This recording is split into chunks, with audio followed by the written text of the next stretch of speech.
పరిశుద్ధ గ్రంథము నుండి పాత నిబంధన గ్రంథము లేవియకాండము 26వ అధ్యాయము.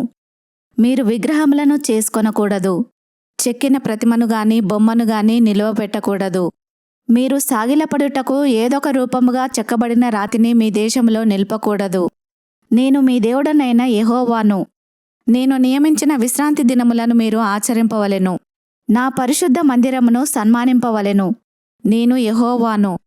మీరు నా కట్టడలను బట్టి నడుచుకొని నా ఆజ్ఞలను ఆచరించి వాటిని అనుసరించి ప్రవర్తించిన ఎడల మీ వర్షకాలములలో మీకు వర్షమిచ్చెదను. మీ భూమి పంటలనిచ్చును. మీ పొలముల చెట్లు ఫలించును.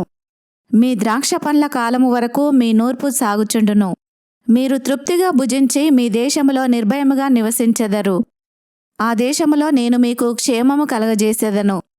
మీరు పండుకొనున్నప్పుడు ఎవడునూ మిమ్మును భయపెట్టడు. ఆ దేశములో దుష్టమృగములు లేకుండా చేసేదను. మీ దేశములోనికి ఖడ్గము రాదు. మీరు మీ శత్రువులను తరిమెదరు. వారు మీ ఎదుట ఖడ్గము చేత పడెదరు. మీలో 5 100 మందిని తరుముదురు. 100 మంది 10,000 మందిని తరుముదురు. మీ శత్రువులు మీ ఎదుట ఖడ్గము చేత కూలుదురు. ఏలయనగా నేను మిమ్మను కటాక్షించి మీకు సంతానమిచ్చి మిమ్మను విస్తరింపచేసి మీతో నేను చేసిన నిబంధనను స్థాపించెదను. మీరు చాలా కాలము నిల్వయున్న పాతగిలిన ధాన్యమును తినెదరు. క్రొత్తది వచ్చినను పాతది మిగిలియుండును. నా మందిరమును మీ మధ్య ఉంచెదను.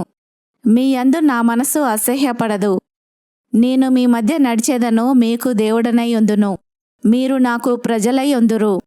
మీరు ఐగుప్తీయులకు దాసులు కాకుండా వారి దేశములో నుండి మిమ్మును రప్పించితిని. నేను మీ దేవుడనైన యెహోవాను.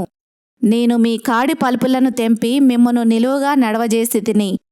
మీరు నా మాట వినక నా ఆజ్ఞలన్నింటినీ అనుసరింపక నా కట్టడలను నిరాకరించిన ఎడలను, నా ఆజ్ఞలన్నింటినీ అనుసరింపక నా నిబంధనను మీరునట్లు మీరు నా తీర్పుల విషయమై అసహ్యించుకొనిన ఎడలను నేను మీకు చేయునదేమనగా, మీ కన్నులను క్షీణింపచేయునట్టియు ప్రాణమును ఆయాసపరచునట్టియు తాపజ్వరమును క్షయరోగమును మీ మీదికి రప్పించెదను.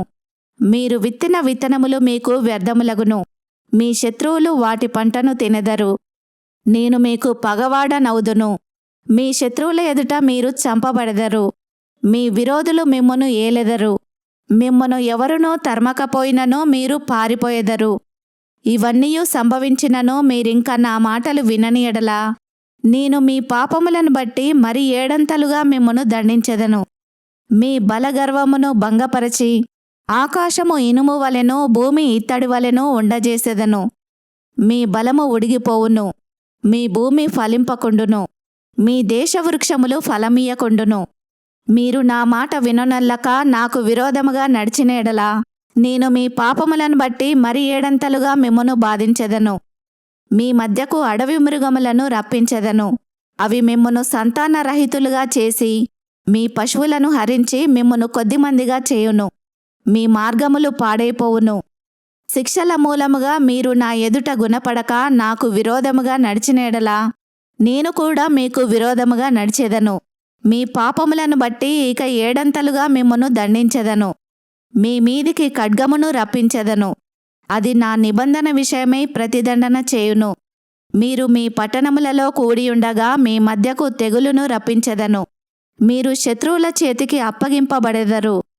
నేను మీ ఆహారమును అనగా మీ ప్రాణాధారమును తీసివేసిన తర్వాత 10 మంది స్త్రీలు ఒక్క పొయ్యిలోనే మీకు ఆహారము వండి తూనిక చొప్పున మీ ఆహారమును మీకు మరల ఇచ్చెదరు. మీరు తినెదరు గాని తృప్తి పొందరు. నేను ఇలాగు చేసిన తర్వాత మీరు నా మాట వినక నాకు విరోధముగా నడిచిన ఎడల నేను కోపపడి మీకు విరోధముగా నడిచెదను. నేనే మీ పాపములను బట్టి 7 మిమ్మును దండించెదను. మీరు మీ కుమారుల మాంసమును తినెదరు. మీ కుమార్తెల మాంసమును తినెదరు. నేను మీ ఉన్నత స్థలములను పాడు చేసెదను. మీ విగ్రహములను పడగొట్టెదను. మీ బొమ్మల పీనుగుల మీద మీ పీనుగులను పడవేయించెదను. నా మనస్సు మీ యందు అసహ్యపడును. నేను మీ పట్టణములను పాడు చేసెదను. మీ పరిశుద్ధ స్థలములను పాడు చేసెదను. మీ సువాసన గల వాటి సువాసనను ఆగ్రానింపను. నేనే మీ దేశమును పాడు చేసిన తర్వాత దానిలో కాపురముండు మీ శత్రువులు దాన్ని చూచి ఆశ్చర్యపడెదరు. జనములలోనికి మిమ్మును చెదరగొట్టి మీ వెంట కత్తి దూసెదను. మీ దేశము పాడైపోవును, మీ పట్టణములు పాడుపడును. మీరు మీ శత్రువుల దేశములో ఉండగా మీ దేశము పాడయున్న దినములన్నీయు అది తన విశ్రాంతి కాలములను అనుభవించును. అది పాడయుండు దినములన్నీయు అది విశ్రమించును. మీరు దానిలో నివసించినప్పుడు అది విశ్రాంతి కాలములో పొందకపోయిన విశ్రాంతిని అది పాడయుండు దినములలో అనుభవించును. మీలో మిగిలిన వారు తమ శత్రువుల దేశములలో ఉండగా వారి హృదయములలో అధైర్యము పుట్టించెదను. కొట్టుకొని పోవుచున్న ఆకు చప్పుడు వారిని తరుమును. ఖడ్గము ఎదుట నుండి పారిపోవునట్లు వారు ఆ చప్పుడు విని పారిపోయెదరు. తరుమువాడు లేకయే పడెదరు. తరుమువాడు లేకయే వారు ఖడ్గమును చూచినట్టుగా ఒకని మీద నొకడు పడెదరు. మీ శత్రువుల ఎదుట మీరు నిలవలేకపోయెదరు. మీరు జనముగా నుండక నశించెదరు. మీ శత్రువుల దేశము మిమ్మును తినివేయును. మీలో మిగిలిన వారు మీ శత్రువుల దేశములలో తమ దోషములను బట్టి క్షీణించిపోయెదరు. మరియు వారు తమ మీదికి వచ్చిన తమ తండ్రుల దోషములను బట్టి క్షీణించిపోయెదరు. వారు నాకు విరోధముగా చేసిన తిరుగుబాటును, తమ దోషమును, తమ తండ్రుల దోషమును ఒప్పుకొని తాము నాకు విరోధముగా నడిచితిమనియు నేను తమకు విరోధముగా నడిచితిననియు తమ శత్రువుల దేశములోనికి తమ్మును రప్పించితిననియు ఒప్పుకొనిన ఎడల, అనగా లోబడని తమ హృదయములు లొంగి తాము చేసిన దోషమునకు ప్రతిదండన అనుభవించితిమని ఒప్పుకొనిన ఎడల, నేను యాకోబుతో చేసిన నా నిబంధనను జ్ఞాపకము చేసుకొందును. నేను ఇస్సాకుతో చేసిన నా నిబంధనను, నేను అబ్రహాముతో చేసిన నా నిబంధనను జ్ఞాపకము చేసుకొందును. ఆ దేశమును కూడా జ్ఞాపకము చేసుకొందును. వారి చేత విడవబడి వారు లేనప్పుడు పాడైపోయిన వారి దేశమును తమ విశ్రాంతి దినములను అనుభవించును. వారు నా తీర్పులను తిరస్కరించి నా కట్టడలను అసహ్యించుకొనిరి. ఆ హేతువు చేతనే వారు తమ దోషశిక్ష న్యాయమని ఒప్పుకొందురు. అయితే వారు తమ శత్రువుల దేశములో ఉన్నప్పుడు వారిని నిరాకరింపను. నా నిబంధనను భంగపరచి వారిని కేవలము నశింపజేయునట్లు వారి యందు అసహ్యపడను. ఏలయనగా నేను వారి దేవుడనైన యెహోవాను. నేను వారికి దేవుడనైయుండునట్లు వారి పూర్వీకులకును జనముల ఎదుట ఐగుప్తులో నుండి రప్పించి వారితో చేసిన నిబంధనను ఆ పూర్వీకులను బట్టి జ్ఞాపకము చేసుకొందును.